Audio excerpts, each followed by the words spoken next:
The December air in Manhattan was sharp enough to sting the lungs. A crowd had gathered outside the federal courthouse, their breath rising in faint clouds under the streetlights.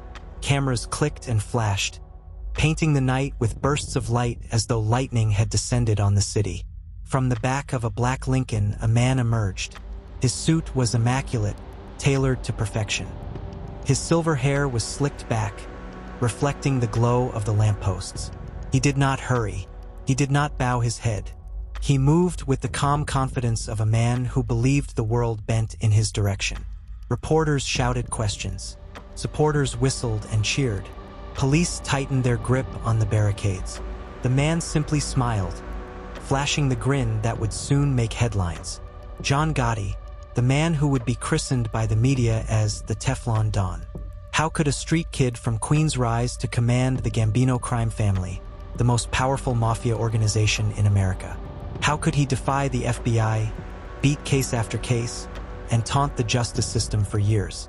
And the most haunting question of all, what does it take to finally bring down a man who seemed untouchable? This is not just the story of a mob boss. It is the story of fear and betrayal, of families caught in the crossfire, of agents risking their lives in a war against shadows. It is a story that asks, is anyone truly beyond the reach of justice? Brooklyn, 1940s. The Gotti family lived on the edge of survival. Poverty clung to them like a second skin. 13 children crammed into a small, suffocating house, where the sound of arguing siblings competed with the groan of old floorboards. John Joseph Gotti Jr. was the fifth child. From the beginning, he carried a fire in his eyes, not the dull resignation of poverty, but the restless hunger of a boy who wanted more. School bored him. Teachers called him disruptive. His fists solved problems faster than words ever could. On the cracked sidewalks of East New York, gangs roamed. To some kids, they were predators. To young John, they were gods. They had Cadillacs, crisp suits, and cash to hand out like candy. They commanded respect where his father, a day laborer, scraped by with exhaustion and bitterness. By his teens, John was running errands for the mob, delivering packages, watching corners. By 16, he dropped out of school. His future wasn't in books. It was in the streets. But what made him different wasn't just his willingness to fight. It was his charisma. He drew others to him, gathering a loyal crew who saw him not just as a thug, but as a leader. He carried himself like he already belonged at the top. Yet the path he chose was paved in blood. Arrests came quickly, for theft, hijacking trucks, even a botched robbery that left him with a permanent limp after dropping a load of concrete on his foot. To the cops, he was just another street punk. But to the Gambino family, he was proving his loyalty, one crime at a time. The mafia in New York wasn't just crime. It was a shadow government. 5 families, Gambino, Genovese, Lucchese, Colombo, Bonanno, each controlling neighborhoods, businesses, and politicians. The rules were strict. Loyalty was absolute. Betrayal was death. For John Gotti, this was not just opportunity.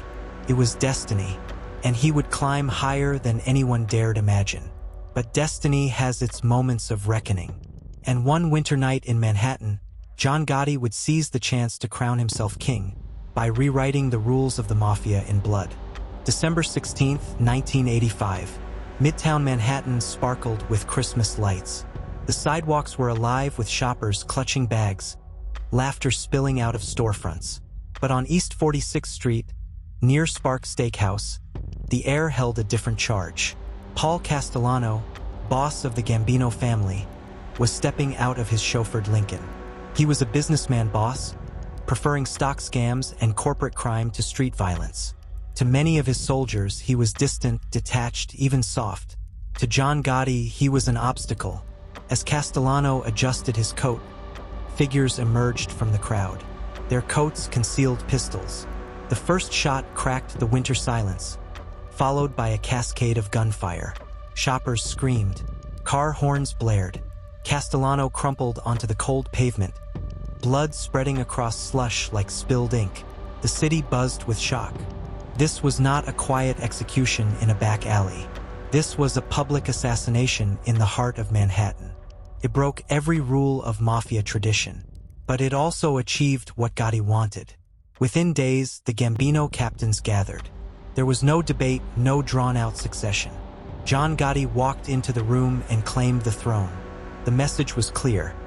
He was bold enough to kill a boss, ruthless enough to take his place, and charismatic enough to rally support. To the underworld, Gotti was now the undisputed head of the Gambinos. To the FBI, he was target number one. To the press, he was a story too good to resist. And as the cameras swarmed, the world began to meet a new kind of mob boss. One who didn't hide in the shadows, but embraced the spotlight. New York tabloids had found their superstar.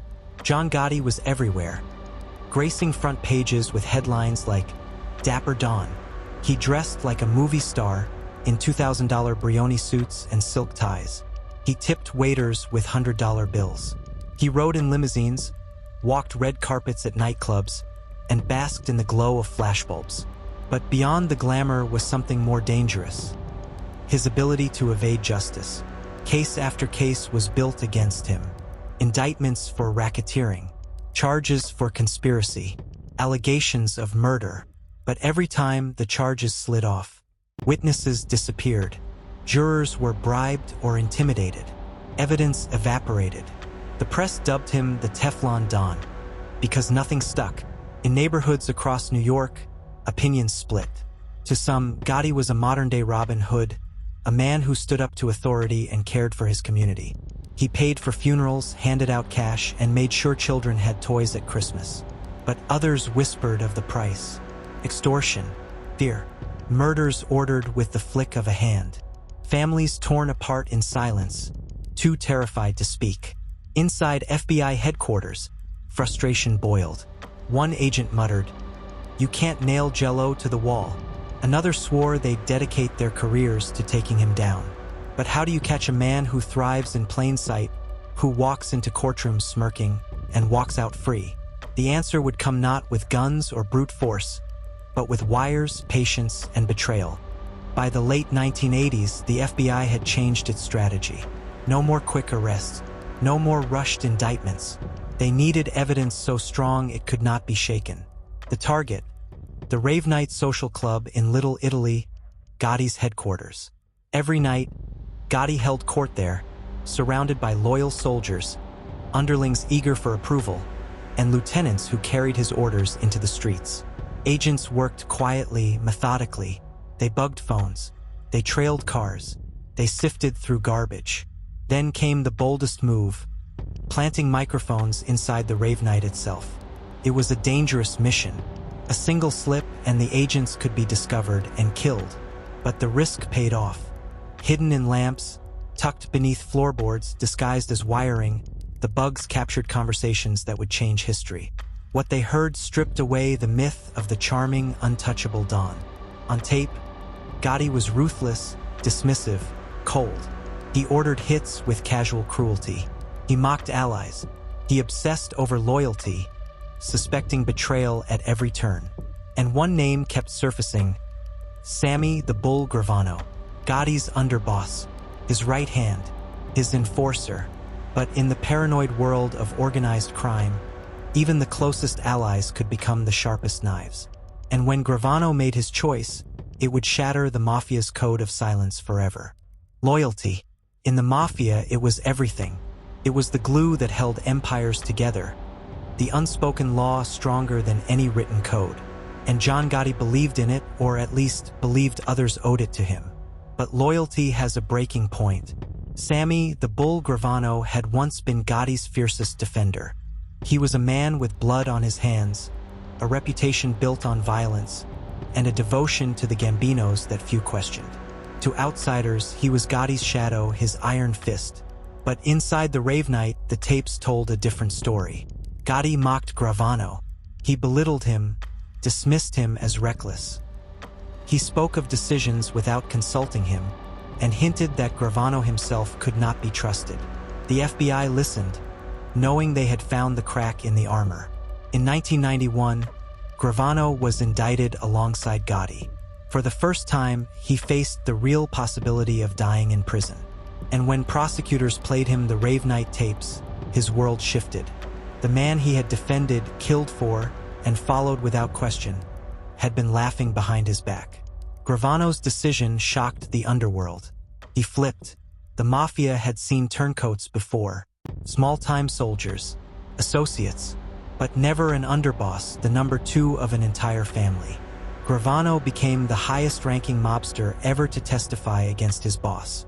For Gotti, it was betrayal of biblical proportions. For the FBI, it was the weapon they had been waiting for. When Gravano took the stand, his words cut like blades. He described, in chilling detail, how murders were ordered, how meetings unfolded, how money flowed like rivers of blood and cash. He admitted to his own role in 19 killings. And yet, he pointed directly at Gotti as the architect of violence. The jury hung on every word. The myth of the dapper Don crumbled as Gravano painted him not as a folk hero, but as a calculating, paranoid killer. And when the verdict came, the legend of the Teflon Don would vanish in an instant. April 2nd, 1992. The courtroom was electric with tension. Families of victims sat in silence, their faces tight with grief. Reporters gripped their pens, ready to etch history into headlines. Gotti sat in his tailored suit, but the smirk was gone. The jury filed in. The foreman rose. His voice was steady, but the words were a thunderclap. Guilty, on all counts. Racketeering, murder, conspiracy, extortion. John Gotti, once untouchable, once the most feared man in New York, had been brought down by his own voice, his own underboss, and the relentless patience of the FBI. Cheers erupted outside the courthouse. Some saw it as justice finally served. Others wept, believing a hero of their neighborhood had been destroyed by traitors. But to law enforcement, it was vindication after a decade of frustration. Judge I. Leo Glasser handed down the sentence: life in prison without parole. For Gotti, it was a death sentence delivered in slow motion. That night, FBI agents celebrated in quiet victory. Years of surveillance, risks, failures, and determination had finally paid off. The man they once thought unbeatable was now just another inmate in the federal system. But while the justice system had won, the communities he once ruled were left with scars. Families of victims carried wounds that no verdict could heal. Shopkeepers who had lived in fear still carried the memory of envelopes filled with cash, handed over to avoid violence. And in the world of organized crime, the betrayal of Sammy Gravano sent shockwaves. If an underboss could break the code, what loyalty could anyone trust again? The reign of John Gotti was over, but his story wasn't finished because even in prison, his legend refused to die. Far from the bright lights of Manhattan, John Gotti entered a world he could not charm his way out of. He was transferred to Marion Federal Prison in Illinois, one of the most secure facilities in America. The man who once dined at the finest restaurants now ate off metal trays.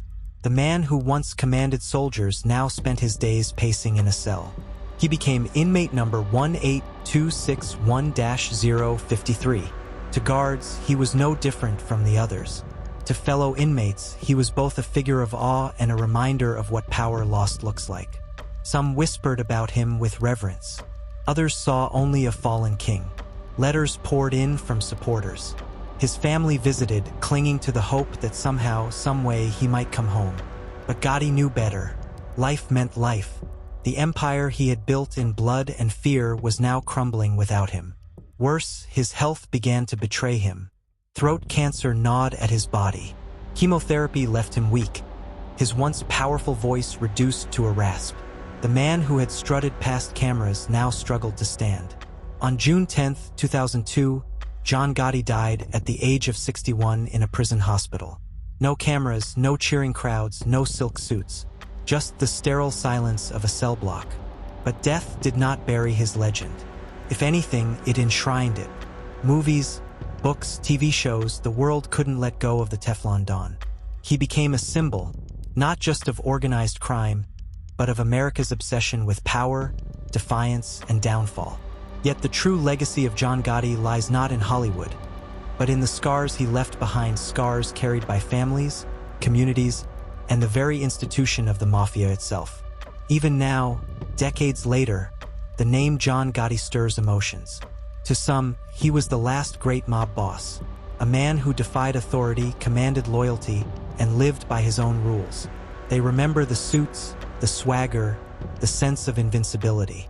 To others, he was a criminal whose empire thrived on fear, violence, and death. A man who destroyed lives and left neighborhoods trembling under his shadow. But perhaps the most haunting legacy is what he revealed about power itself. Power built on fear is fragile. Power that depends on loyalty is doomed the moment betrayal enters. Power that stands against the weight of justice eventually collapses. The FBI's victory over Gotti marked a turning point in the war on organized crime.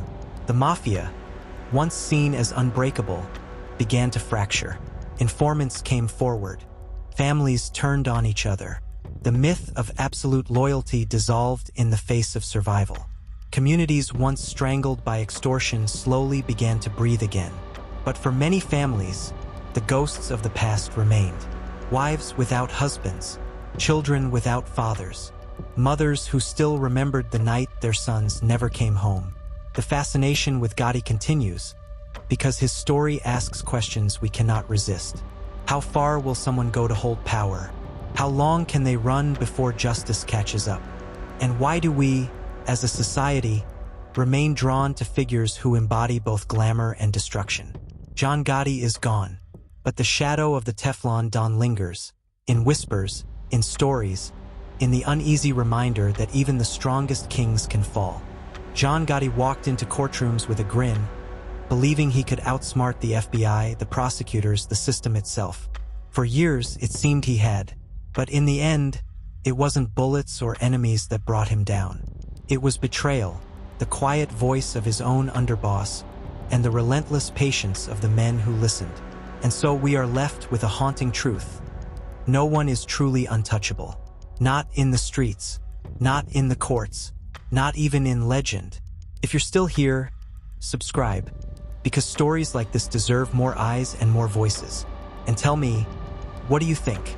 Was Gotti the last great mafia king, or just another criminal who believed his own myth too long?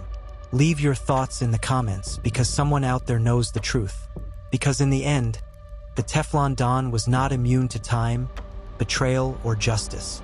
His story reminds us, every empire built on fear eventually collapses.